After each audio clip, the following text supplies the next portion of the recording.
Hello everyone, welcome back to my YouTube channel বিন্দাস পূজা। তো তোমরা সবাই কেমন আছো? আশা করি সবাই ভালোই আছো, আমিও ভালোই আছি। তো যাই হোক, তোমাদেরকে আজকে আমি দেখাতে চলেছি তোষার ভিউ। তো এখান থেকে জাস্ট দেখো তোমরা কতটা সুন্দরতম লাগছে দেখতে। তো আমি সেদিন বিকালবেলা বোর হচ্ছিলাম মামা বাড়িতে বসে বসে। তো ওখান থেকে ভাবলাম কি করি না করি, পরে দেখা আমার বোনকে সেদিন মানে যেদিন গিয়েছিলাম সেদিন আর কি পড়াতে এসেছিলো, আমি আরও বেশি বোর হচ্ছিলাম। পরে আমাকে দিদন বলল চল একটু বাদ থেকে বেরিয়ে আসি। তো তাই আমরা দুজন মিলে বেরিয়ে পড়েছি তোরসার ভিউ এনজয় করতে। তোমরা বিশ্বাস করবে না, হাঁটতে হাঁটতে নাই নাই করে 5 কিলোমিটার হেঁটেছি আমরা দুজনই। তো যাওয়ার সঙ্গে সঙ্গে আর কি একটা এত সুন্দর একটা মানে চায়ের দোকানই বলতে পারো আর কি দেখলাম। মানে ওটা মানে এখনও ওপেনিং হয় নাই, পুরোটা কমপ্লিট হয়ে গেছে, তোমাদেরকে আমি দেখাবো। কিন্তু তার আগে আমি বলে দিচ্ছি এতটা সুন্দর ভিউ আর কি মানে আমার মনেই হচ্ছে না এই জায়গাটা আগে পুরোটা বাঁধ ছিল, এখন দেখো পুরোটা হাই রোড করে ফেলেছে। এটা হচ্ছে খাগড়াবাড়ি টু হরিণচৌড়া।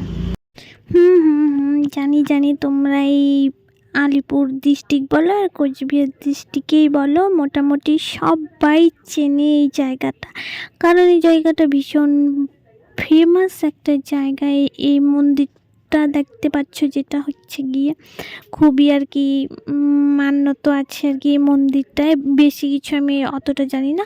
তারপরে আমি চলে এসেছি তোষা নদীর মানে চর বলতে গেলে। কিছুদিন আগে এখানে ছিল ভয়াবহ অবস্থা, আর দেখতে পাচ্ছ এখন একদম চারদিকে রেত, মানে এতটা সুন্দর লাগছে, মনে হচ্ছে আমি সমুদ্রে চলে এসেছি, মানে এরকম ফিল হচ্ছিল আর কি। যাই হোক, আমি সমুদ্রে কোনোদিনও যাইনি, তাই বেশিটা আর বলতে পারলাম না। আর সূর্যটা দেখো, আমি তোমাদেরকে ভালো করে দেখাচ্ছি, মানে ওই বিকালবেলার গোধূলি বেলার আর কি যে একটা ব্যাপারটা, এটা একটা আলাদাই লেভেলের।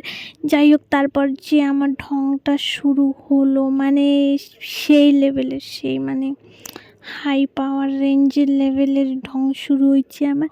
দিদন আমাকে বলতেছে যা মন চায় তাই করো, আমি আজকে তোমার সাথে আছি।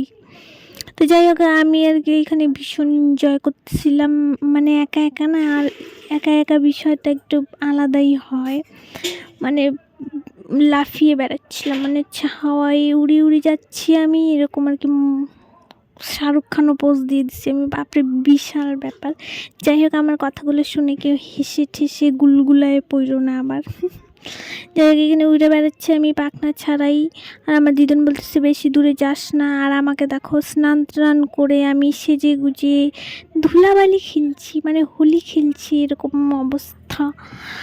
মানে কেমন লেভেলের খুশি ছিলাম তোমাদেরকে আমি ঠিকঠাক করে বোঝাতে পারবো না, তাই আর কি ছাড়ো, বাদ দাও। সো আরেকদিন ভালো করে সব দেখাবো নি। So bye, tata.